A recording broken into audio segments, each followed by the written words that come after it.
Welcome to Take 5, your 5-minute inspirational message from Solid Rock Drogheda.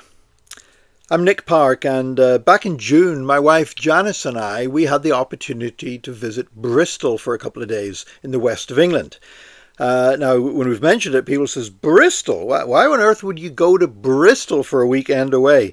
Well, actually, there's a lot in Bristol. We really enjoyed Bristol, and a lot of history in Bristol. At one time, Bristol was the second most important city in England. And a lot of history there. It was a major port. It was a centre of the slave trade as well, by the way, which is a very dark period of its history. But it was also the place where we discovered where John Wesley resided for a number of years and had a chapel in Bristol. And you can still go and visit Wesley's chapel. I found it, considering the effect that this man had for the gospel, not just in England, but across Europe and in Ireland.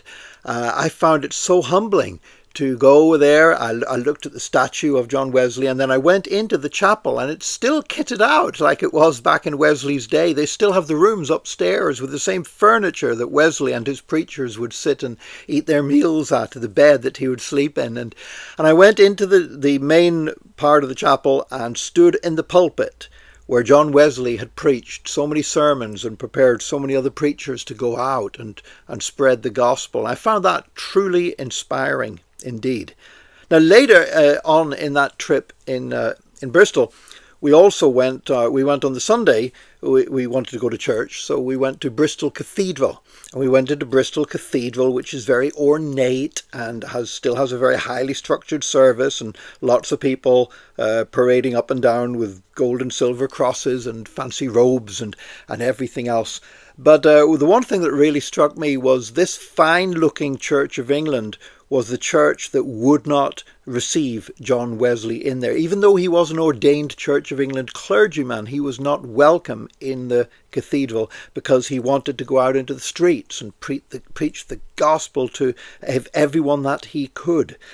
And I thought about that because so often we are guided by those who seem to be important, those who seem to have a place in society and what they think of us.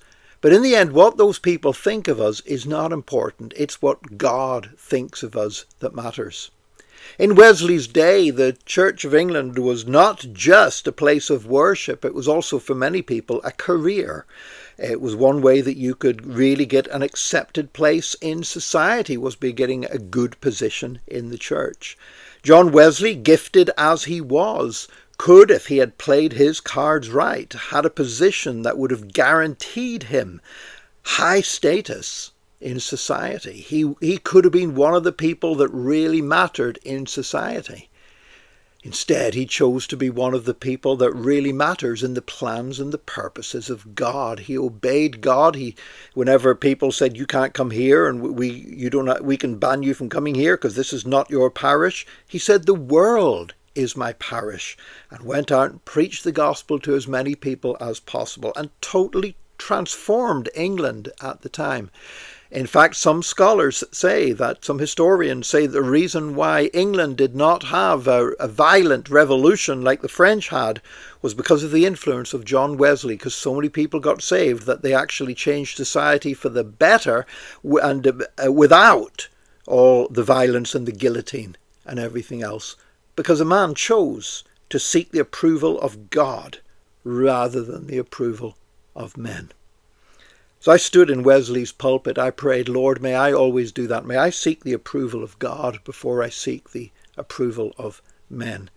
The Apostle Paul said, if we seek just to please men, then we are not going to please God.